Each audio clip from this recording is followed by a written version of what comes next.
묵도하시겠습니다. 우리가 이 보배를 질그릇에 가졌으니 이는 심히 큰 능력은 하나님께 있고 우리에게 있지 아니함을 알게 하려 함이라. 우리가 사방으로 우겨쌈을 당하여도 쌓이지 아니하며 답답한 일을 당하여도 낙심하지 아니하며 박해를 받아도 버림받지 아니하며 거꾸로 뜨림을 당하여도 망하지 아니하고 우리가 항상 예수의 죽음을 몸에 짊어지면 예수의 생명이 또한 우리 몸에 나타나게 하려 함이라. 우리 살아있는 자가 항상 예수를 위하여 죽음에 넘겨지면 예수의 생명이 또한 우리 죽을 육체에 나타나게 하려 함이라.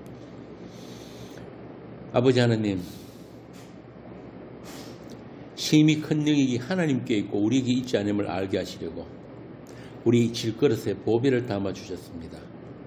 하오니 우리 이 질그릇이 보배를 간직하는 것이 아니고 보배의 능력으로 우리가 있음을 이 시간도 알게 하여 주옵소서. 우리 주 예수님 이름으로 기도합니다. 아멘. 하나님의 말씀은 요한복음 21장 1절에서 14절입니다. 요한복음 21장 1절에서 14절까지 한 절씩 교독하겠습니다. 그 후에 예수께서 디베랴 호수에서 또 제자들에게 자기를 나타내셨으니 나타내신 일은 이러하니라.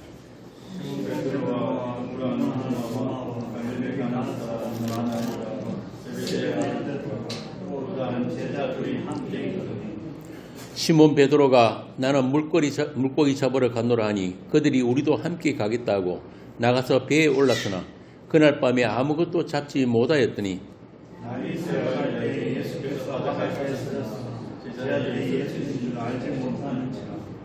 예수께서 이르시되 얘들아 너희에게 고기가 있느냐? 대답하되 없나이다.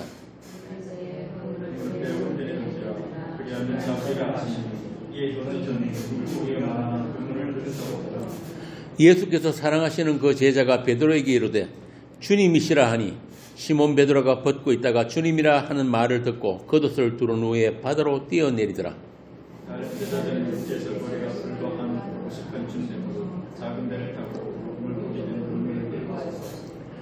육지에 올라보니 숯불이 있는데 그 위에 생선이 놓였고 떡도 있더라.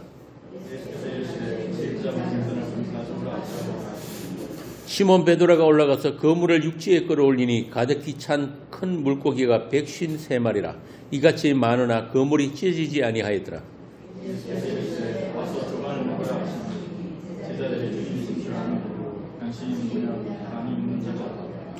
예수께서 가셔서 떡을 가져다가 그들에게 주시고 생선도 그와 같이 하시니라. 이것은 예수께서 죽은 자 가운데서 살아나신 후에 세 번째로 제자들에게 나타나신 것이라. 아멘. 오늘 본문은 예수님께서 제자들을 세 번째로 찾아오신 일에 대해서 기록하고 있습니다. 요한은 14절에서 예수님이 부활하신 후에 세 번째로 제자들에게 나타난 것이라고 합니다. 세 번째로 나타나셨다. 상당히 의도적이죠. 성경에서 이 3이라는 수는 완전함을 나타냅니다. 또 완성시킴, 하나로 합침 이런 의미가 있거든요. 그러니까 요한이 굳이 세 번 찾아왔다고 한 것은 예수님의 사역의 그 완전성 그리고 그분의 끝까지 자기 사람을 찾으시는 그 사랑을 이야기하고 있는 거예요. 요한복음 13장 1절에 보면은 예수님께서 세상을 떠나 아버지께로 돌아가실 때가 이런 줄 아시고 세상에 있는 자기 사람들을 사랑하시되 끝까지 사랑하시니라고 합니다. 바로 이 사랑이에요. 한편 세 번씩이나 예수님을 부인한 인간도 있습니다. 누굽니까? 베드로. 이렇게 끝까지 십자가 지신 하나님을 싫어하고 배반할 수밖에 없는 죄인들이 대표로 불려나온 베드로에게 부활하신 예수님이 세 번씩이나 찾아온 것이 바로 구원이에요. 구원은 그런 거란 말이에요. 요한 사도가 설명해 주는 것이 바로 그런 구원입니다. 하나님이신 그분이 우리 죄인들을, 그것도 끝까지 배반할 수밖에 없는 죄인들을 세 번씩 찾아오심이 우리의 구원인 것입니다.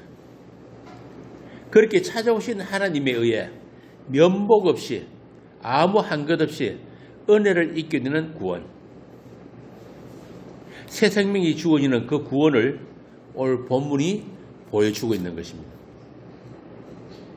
이러한 구원은 성경 시작에서부터 보여주고 있어요. 범죄한 아담을 찾아오시는 하나님. 창세기 3장 한번 보겠습니다. 창세기 3장 8절에서 9절입니다. 이 구원이 무엇인가를 성경 첫머리에서부터 우리에게 보여주고 있는 거예요. 그들이 그날 바람이 불 때 동산에 거니시는 여호와 하나님의 소리를 듣고 아담과 그의 아내가 여호와 하나님의 낯을 피하여 동산 나무 사이에 숨은지라. 여호와 하나님이 아담을 부르시며 그에게 이르시되 내가 어디 있느냐. 아담아 네가 어디 있느냐. 이 하나님께서 지금 자기 사람들을 찾아서 디베라 호수 갈릴리로 오신 겁니다.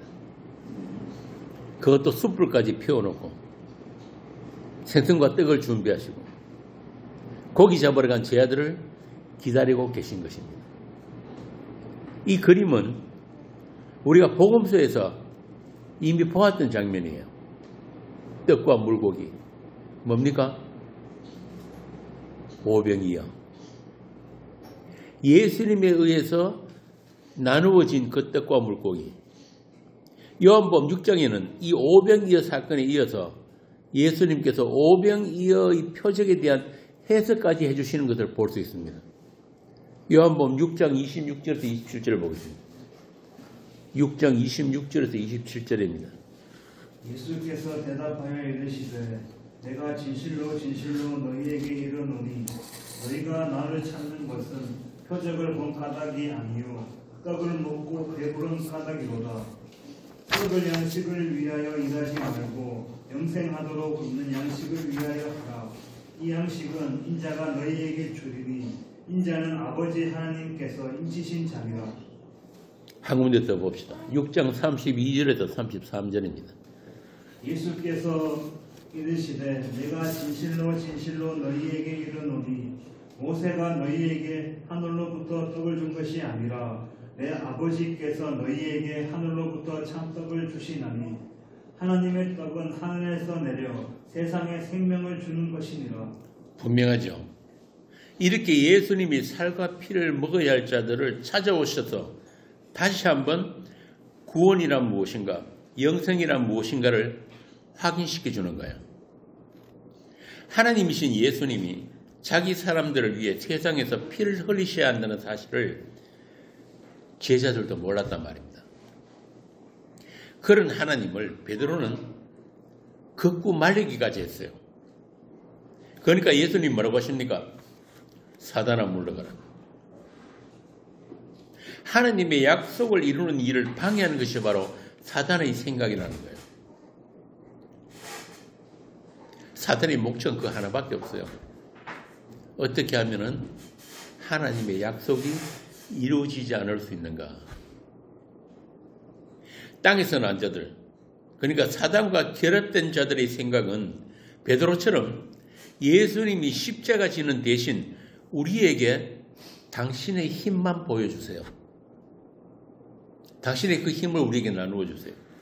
그러면 나머지는 우리가 알아서 다 하겠습니다. 그렇게 나쁜 놈들 다 물리치고 이스라엘의 영광을 회복하고 하나님 나라를 이루어낼 테니까 우리의 왕이 되셔서 우리에게 그 힘만 보태주세요. 오늘날 대부분의 기독교인들이 그거 원하고 교회 나오는 거 아닙니까? 이게 이스라엘이 바라던 메시아고 베드로와 제자들이 따랐던 예수님이었단 말입니다. 제가 지난 시간에 말씀드린 것처럼 세상은 십자가 지시는 그런 하나님을 원하지 않아요. 그렇게 힘없이 인간들에게 맞아 죽는 하나님 원하지 않는단 말입니다. 이 땅에 오신 하나님께서 인간들에게 맞아 죽고 십자가를 지셨다는 말은 인간 세상을 전적으로 부정하는 사건이잖아요. 이 세상 어느 누구도 구원 가능성 없다 이 말입니다. 하나님의 아들을 죽이기까지 하는 이 세상, 희망 없는 거예요. 어떤 인간도 구원의 가능성이 없다. 이게 예수님의 십자가거든요. 그렇게 이스라엘부터가 다른 하나님, 우상을 섬기는 것이 예수님에 의해서 폭로되어 버렸단 말입니다. 그게 2000년 전의 그 골고다 십자가예요. 하나님께서는 예수님 이전에도 이스라엘에게 선지자들을 보냈죠. 그 선지자들을 보내가지고 이스라엘이 하나님께 돌아오기를 수없이 수천 년 동안 권면하고 꾸짖었지만은 이스라엘은 그런 선지자들을 어떻게 했습니까? 핍박하고 때리고 욕보이고 죽여버린 거예요. 그래서 하나님께서 그러십니다. 너희들이 얼마나 더 맞아야 정신을 차리겠냐. 그러시면서 주의 종들을 계속 보냈지만 이스라엘은 하나님의 그 말씀을 선지자들을 통해서 하시는 그 말씀을 들을 귀가 없었단 말이에요. 이사야 1장 5절에서 6절입니다. 너희가 어찌하여 매를 더 맞으려고 폐역을 거듭하느냐. 온 머리는 병들었고 온 마음은 피곤하였으며 발바닥에서 머리까지 성한 곳이 없이 상한 것과 터진 것과 새로 맞은 흔적뿐이거늘 그것을 짜며 싸매며 기름으로 부드럽게 함을 닿지 못하였도다. 이게 하나님의 마음이에요. 한 군데 더 보겠습니다. 이사야 10장 20절에서 23절입니다. 그날에 이스라엘의 남은 자와 야곱 족속의 피난한 자들이 다시는 자기를 친 자를 의지하지 아니하고 이스라엘의 거룩하신 이 여호와를 진실하게 의지하리니 남은 자 곧 야곱의 남은 자가 능하신 하나님께로 돌아올 것이라. 이스라엘이여 내 백성이 바다의 모래 같을지라도 남은 자만 돌아오리니 넘치는 공의로 파멸이 작정되었습니다. 이미 작정된 파멸을 주 만군의 여호와께서 온 세계 중에 끝까지 행하시리라. 이렇게 하나님은 선지자들을 통해서 심판과 동시에 남은 자라는 희망을 전하고 있는 거예요. 그럼 이 야곱의 족속 남은 자가 어떻게 하나님께로 돌아옵니까? 어떻게 돌아와요? 예레미야 31장 31절에서 33절을 봅시다. 여호와의 말씀이라. 보라 날이 이르리니 내가 이스라엘 집과 유다 집에 새 언약을 맺으리라. 이 언약은 내가 그들의 조상들의 손을 잡고 애굽 땅에서 인도하여 내던 날에 맺은 것과 같이 아니할 것은 내가 그들의 남편이 되었어도 그들이 내 언약을 깨뜨렸음이라. 여호와의 말씀이니라. 그러나 그날 후에 내가 이스라엘 집과 맺은 언약은 이러하니 곧 내가 나의 법을 그들의 속에 두며 그들의 마음에 기록하여 나는 그들의 하나님이 되고 그들은 내 백성이 될 것이라. 여호와의 말씀이니라. 하나님이 이스라엘의 남편이 되어서 그 손을 붙들고 애굽에서 건져내었는데도 이스라엘은 그 하나님을 믿지 않았다는 거예요. 그렇게 내 밖에 있는 하나님, 내 밖에 계신 하나님은 구원이 안 돼요. 그래서 예레미야 이 31장에서 뭐라고 합니까? 이제 말씀을 어디에 둔다? 내 안에 둔다. 이 마음에 새기겠다. 밖에 있는 말씀이 아니고 네 안에 새기는 말씀. 이렇게 하나님의 말씀이 하나님의 사람들의 마음에 새기시는 일을 하시겠다는 선언이에요. 이 일이 있기 위해서 뭐가 있어야 합니까? 정규신. 우리 마음에 말씀이 새기지는 일을 하기 위해서는 어떤 일이 있어야 돼요? 그 일을 누가 하시는 거예요? 응? 성령께서 그 일을 하시는데 성령이 그 일을 하시기 위해서는 반드시 전제되는 게 있어요. 뭐가 있어야 됩니까? 예수님의 죽으심과 부활이다. 반드시 그 십자가가 세워져야만이 아버지께서 성령을 보내주시는 거예요. 자기 사람들에게.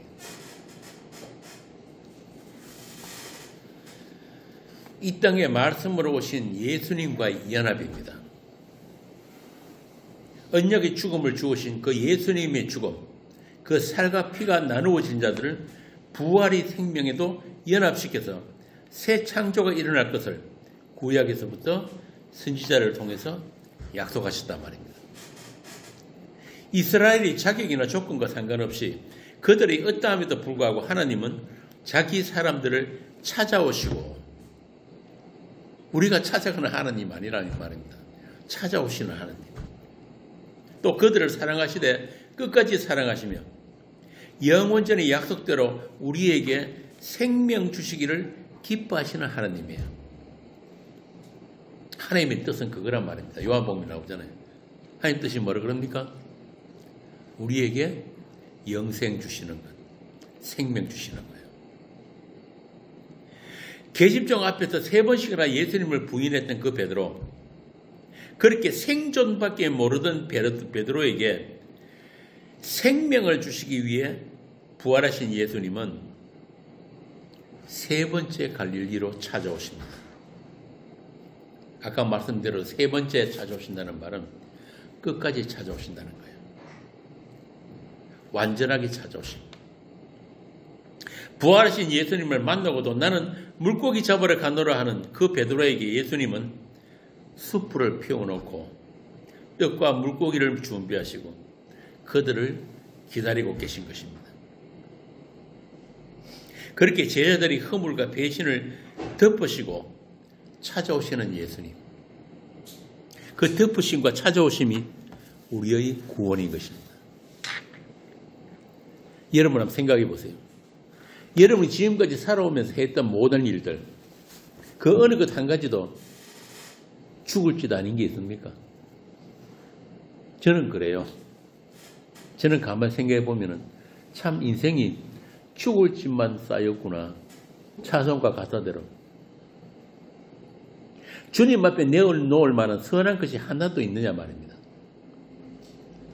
베드로처럼 3번씩 끝까지 배신한 것뿐인데 주님은 묻지도 따지도 않으시고 우리의 어떤 행위도 보지 않으시고 오직 사랑으로 피로 우리를 덮으시고 입히시고 먹여주셨습니다. 물고기 잡으러 간 제자들, 그들 앞에 숯불을 피워놓고 조반을 준비하신 주님 앞에서 베드로는 자신에게는 주님을 사랑한 것이 전혀 없음을 폭로당하는 것입니다. 이게 우리 성도들의 인생이에요.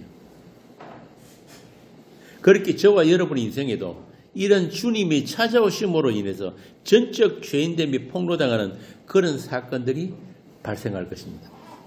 아니, 그런 사건들로 우리 인생이 채워지는 거예요. 그게 은혜이고 은혜의 구원이라는 것을 우리는 그런 사건들을 통해서 알게 되는 것입니다. 오늘 본문에 숯불이라는 단어가 다시 등장하는 게 바로 그 때문이에요. 죽기까지 예수님을 따르겠다고 했던 그 베드로의 불가능,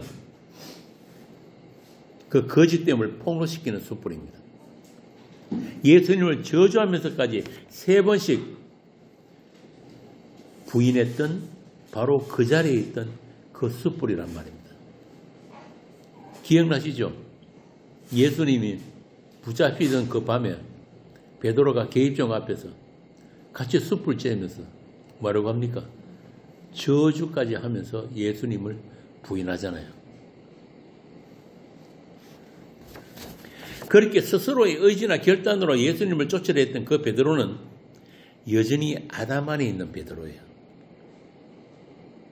자기 생존을 밖에 생각 못하는 베드로. 그 베드로가 그리스도의 사람이 되기 위해서는 베드로에게는 기대할 게 없더라 이 말입니다. 베드로가 할 수 있는 게 없더라 그 이야기예요. 예수님 홀로 다 하시는 거예요. 그게 구원입니다. 인간들의 의지나 결단, 열심, 헌신 그 무엇도 하나님께 도움이 될 수 없다는 것을 보여주는 것입니다. 선악과 따먹은 아담의 전적인 타락, 불가능, 무능, 그럼에도 무죄한 짐승의 가죽 치마로 입혀주신 그 하나님의 불가항력적인 은혜, 무조건적인 선택. 이게 오늘 본문이 우리 심령에 새겨주시는 복음이란 거예요. 그게 복음의 핵심이에요.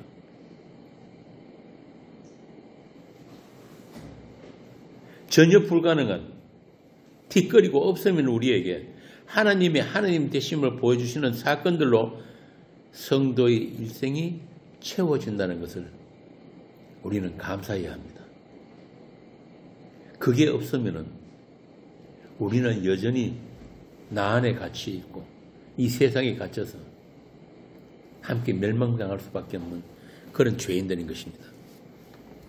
예수님께서는 일찍이 제자들에게 말씀하셨어요.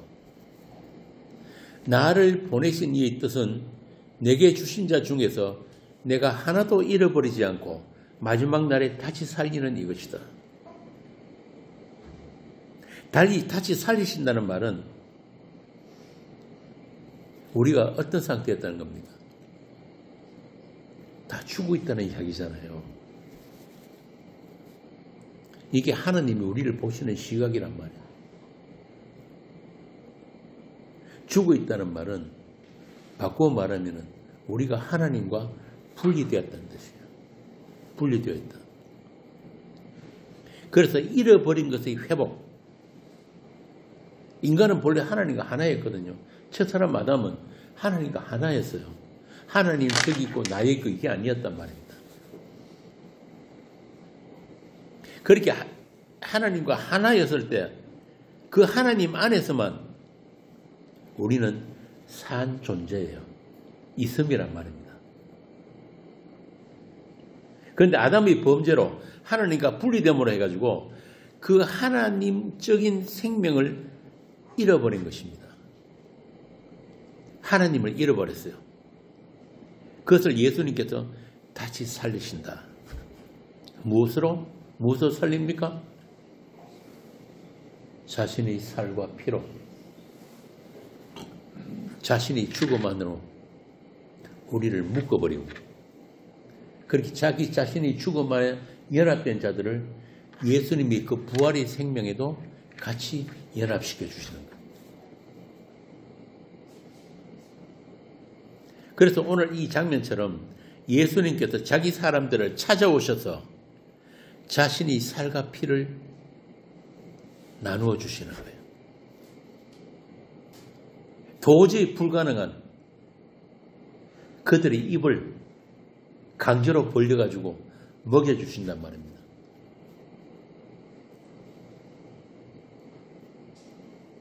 이게 끝까지의 사랑입니다.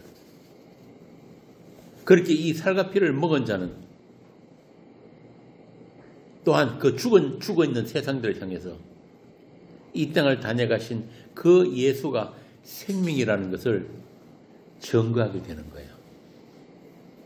그들을 교회라고 합니다.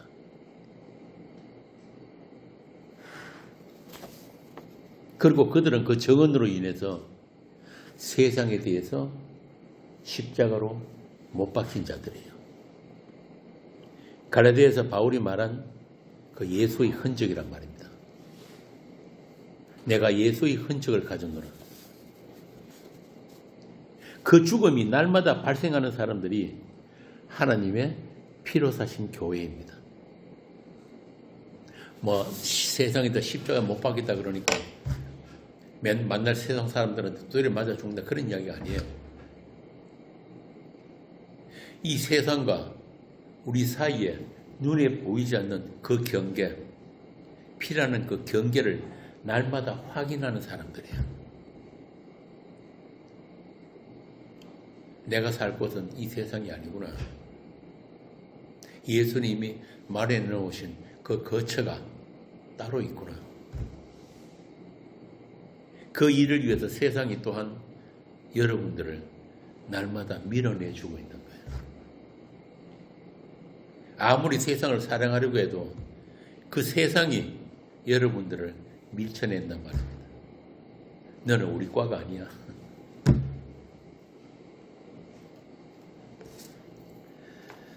그래서 하나님은 그런 자들, 하나님의 자기 사람들로부터 영광을 받으시기를 기뻐하십니다. 하나님의 죽음 같은 사랑을 살아내는 자들로서 아직은 그 교회가 이 세상에 남아있는 거예요. 끝까지 불가능한 우리에게 그저 덮으시는 그 은혜를 우리는 그 날마다의 죽음을 통해서 체휼하게 된단 말입니다. 바울이 뭐라고 합니까? 부활장이라고 하는 고린도서 15장에서 어떤 고백을 합니까? 나는 자랑을 두고 단언하노니 날마다 죽노라. 날마다 죽노라. 그 죽음을 통과하면서 우리는 세상이라는 이렇게 불타고 있는 이 지옥을 우리가 볼 수 있는 거예요. 제가 전에도 말씀드렸지만 성도는 세상 끝을 이미 살고 있는 사람들이에요. 종말을 살고 있단 말입니다. 그래서 그들은 이 불타고 있는 이 세상 속에서 또한 자기 안에 있는 그 지옥불을 볼 수 있는 사람들이에요. 그걸 다른 말로 하면은 지옥 백신이라고 합니다. 지옥 백신. 여러분들 전염병 안 걸리고 병 안 걸리기 위해서 백신 맞잖아요. 마찬가지로 우리가 그 지옥이 무엇인지, 그 지옥불이 어떤 것인지를 우리가 죄 있는 육신의 몸을 살면서 미리 당겨서 보고 있고 체험하는 거예요. 생존을 위한 삶. 제자들처럼 밤새 한 마리도, 고기 한 마리도 잡지 못하는 그 빈 그물로 인생을 마감하더라도 우리에게는 숯불과 떡과 물고기를 차려놓으시고 와서 조반을 먹으려고 하는 주님이 계시기 때문에 우리의 모든 삶은 주 안에서 행복이고 축복인 것입니다.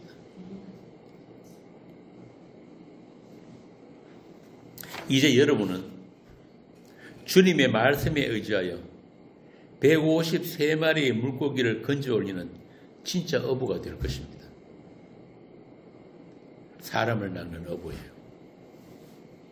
주께서 그물을 던지라는 그곳에 주께서 붙여주신 고기들이 있고 그 고기들을 우리는 주님께 가져가게 될 것입니다. 누가복음 5장 5절에서 11절 한번 봅시다. 시몬이 대답하여 이르되 선생님, 우리들이 밤이 새도록 수고하였을 때 잡은 것이 없지만은 말씀에 의지하여 내가 그물을 내리리이다 하고 그렇게 하니 고기를 잡은 것이 심히 많아 그물이 찢어지는지라.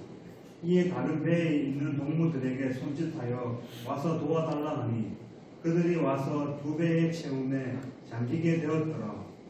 시몬 베드로가 이를 보고 예수의 무릎 아래에 엎드려 이르되 주여, 나를 떠나소서, 나는 죄인이로소이다 하니 이는 자기 및 자기와 함께 있는 모든 사람이 고기 잡힌 것으로 말미암아 놀라고 세베대의 아들로서 시몬의 동업자인 야고보와 요한도 놀랐습니다.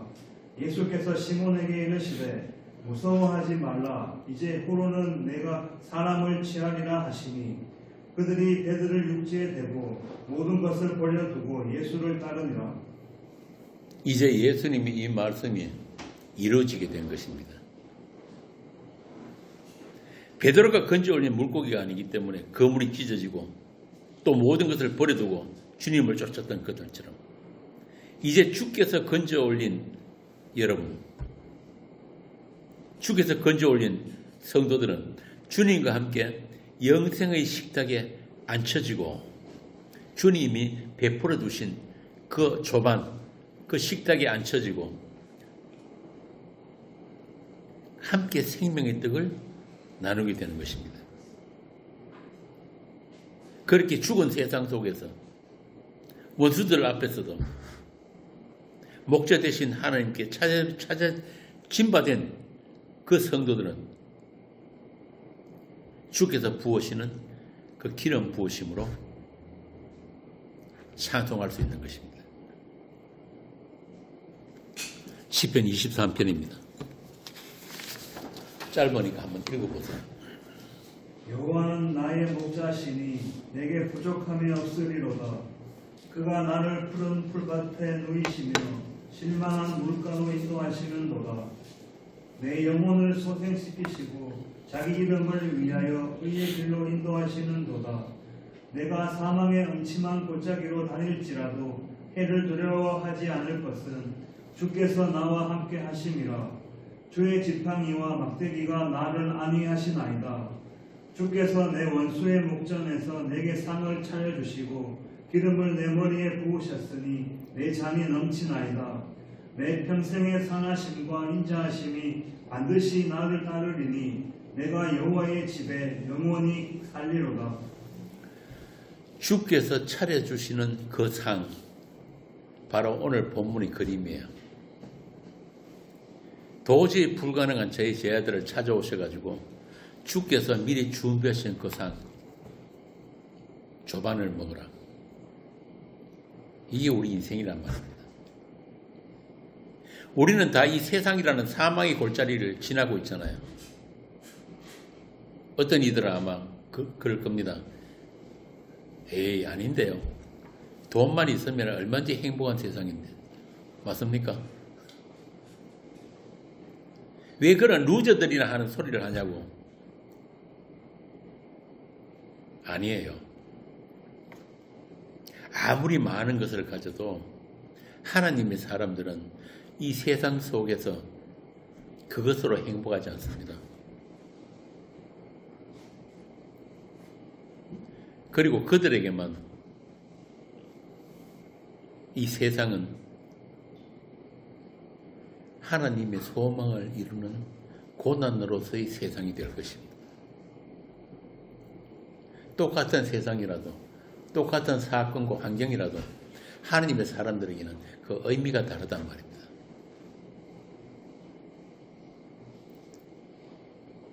그리스도 예수 안에서 아들로 완성되는 그런 여러분들을 위해서 세상은 끝까지 세상의 역할을 다하고 있는 거예요.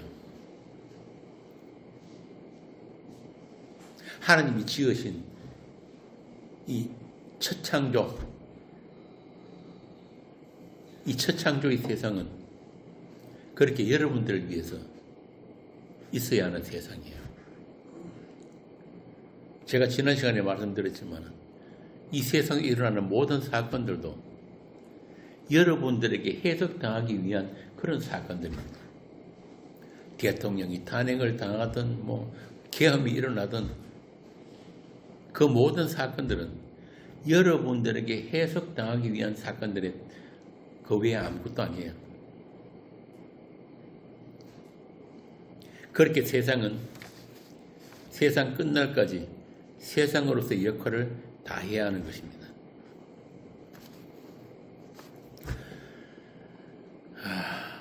어떤 분이 기독교인이라고 하면서도 걸핏하면은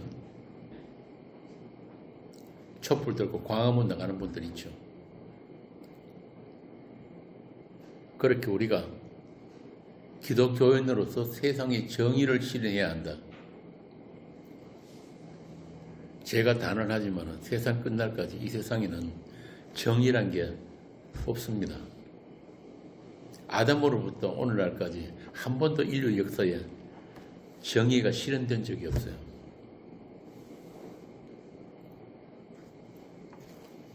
왜 그러냐? 첫사람 아담이 에덴에서 쫓겨난 후로 이 세상은 하나님이 저주 아래 있기 때문에 그래요.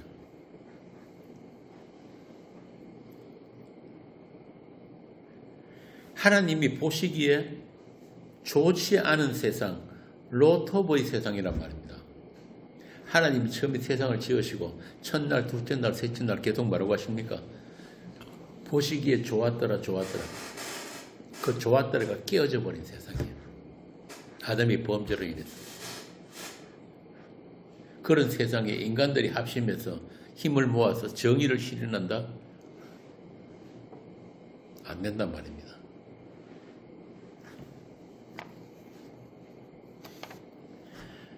그 정의를 실현해 보겠다는 그 주체가 누구예요? 인간이잖아요. 불가능한 죄인들. 제가 전에도 말씀드렸지만 죄인들에서 나오는 것보다 죄만 나오는 거예요. 그 정의란 자체부터가 누구를 위한 거예요? 인간을 위한 정의란 말이에요. 하나님의 의가 아니란 말입니다. 하나님 보시기에는 뭐 탄핵을 하든 계엄을 하든 하나님 보시기에는 여전히 불의한 세상이에요.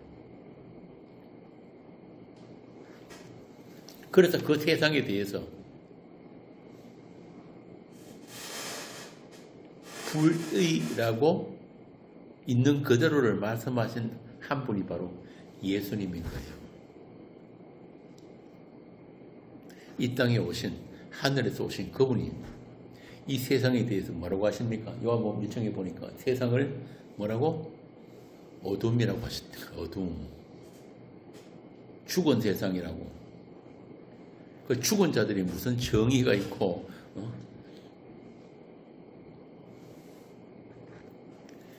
그렇게 그 불의하고 불가능한 세상에 하늘에서 오신 그 한 분을 너희들은 아니야라고 부정하는 그 한 분을 합심해서 살해해버린 것입니다. 그런데 세상에 몰랐던 게 하나 있어요. 그렇게 합심해서 살해해버린 그 죽음이 바로 하나님의 의를 이룬다는 것을 세상 그 누구도 몰랐던 거예요. 그래서 고린도전서 1장에 보면은 그 예수님과 그 예수님의 십자가가 바로 하나님의 지혜고 전능하심이라고 하는 거예요.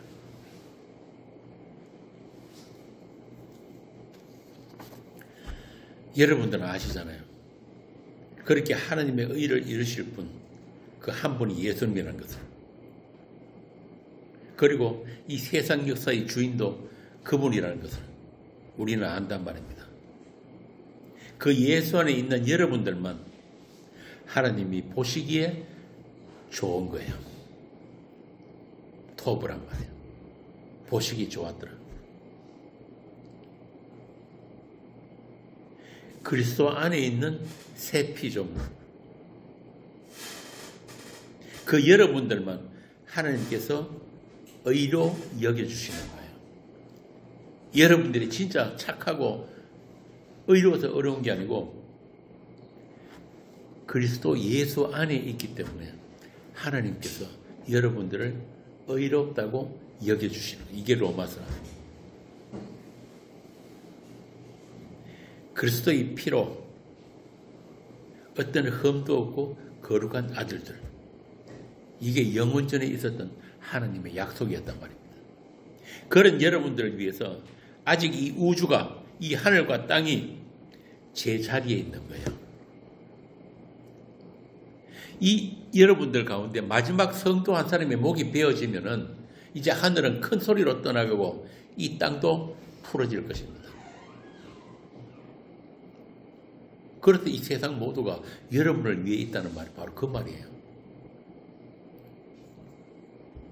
이 어둠의 세상은 그런 빛의 아들들을 위해서 반드시 어둠의 행세를 해야 되고 어둠으로 있어야 되고 또 그 어둠을 배경으로 빛은 빛으로 드러나는 것입니다. 하나님의 영광의 빛을 담아내는 복된 그릇으로 여러분들이 있고 또 그런 여러분들이 거룩한 교회인 것입니다. 그 거룩, 그 하나님의 의가 담긴 그런 복된 그릇, 그 복을 알게 하기 위해서 이 세상은 불의와 부정과 그 어둠으로 있어야 하는 세상인 것입니다.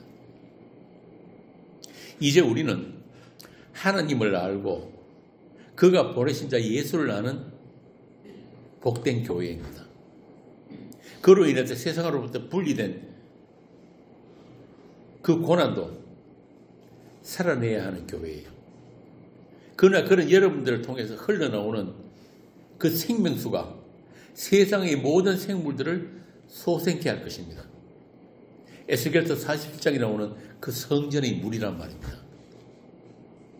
그 물이 흘러내리는 곳에 모든 생물이 살고 물고기가 심히 많을 것이라고 하잖아요. 그 강가에 어부가 설 터인데 엔기디에서부터 에네글렘까지 거물치는 곳이 될 것이다.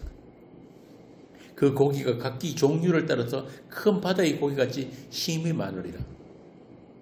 그 거물에 걸려 올려지는 것이 바로 하나님의 백성인 것입니다.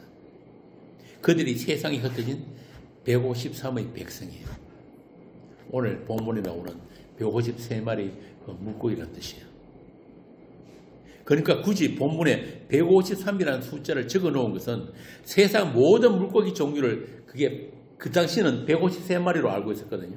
153마리라는 것인데 하나님 나라의 복음이 국가와 민족 모든 언어를 초월해서 전파되고 하나님께서 예수님에게 주신 자들이 세상 끝날까지 구원받는 일에 예수님이 너희들을 보낼 것이다.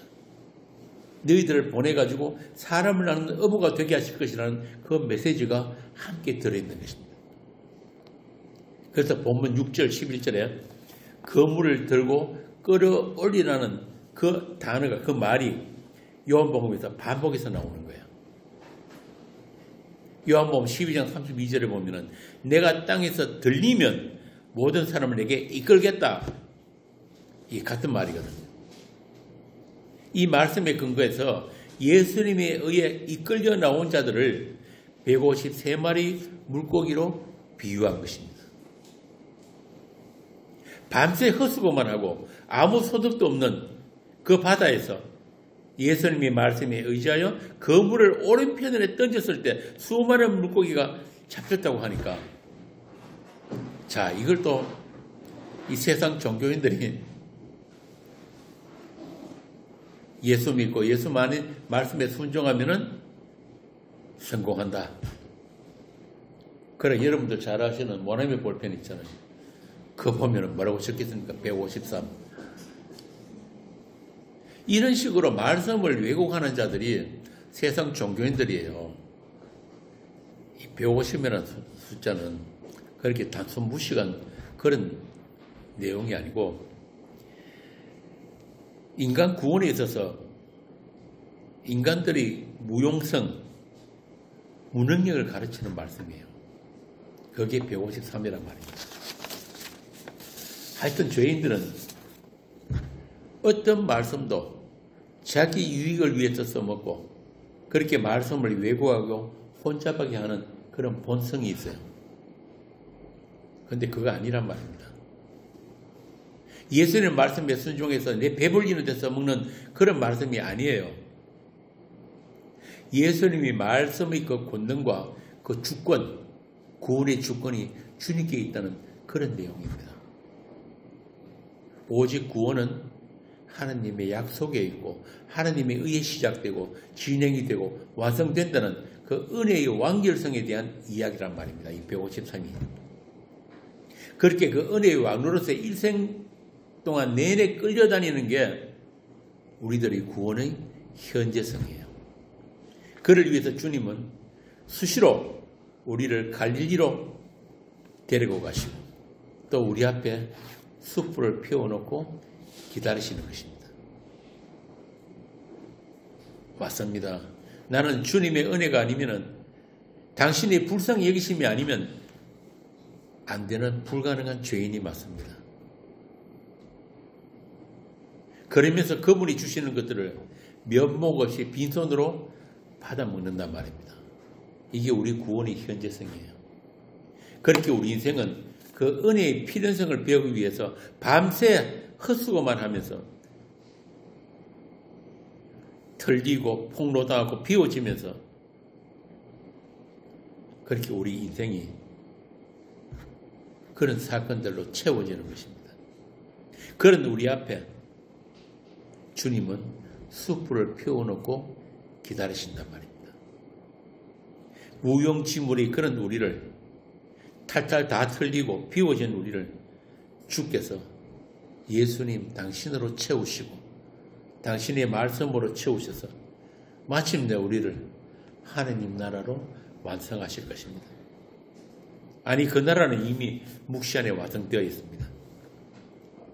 그래서 우리는 이 캄캄한 밤을 지나서 새벽빛이 밝아오는 그날에 우리는 그곳에서 우리 주님의 얼굴을 마주하게 될 것입니다.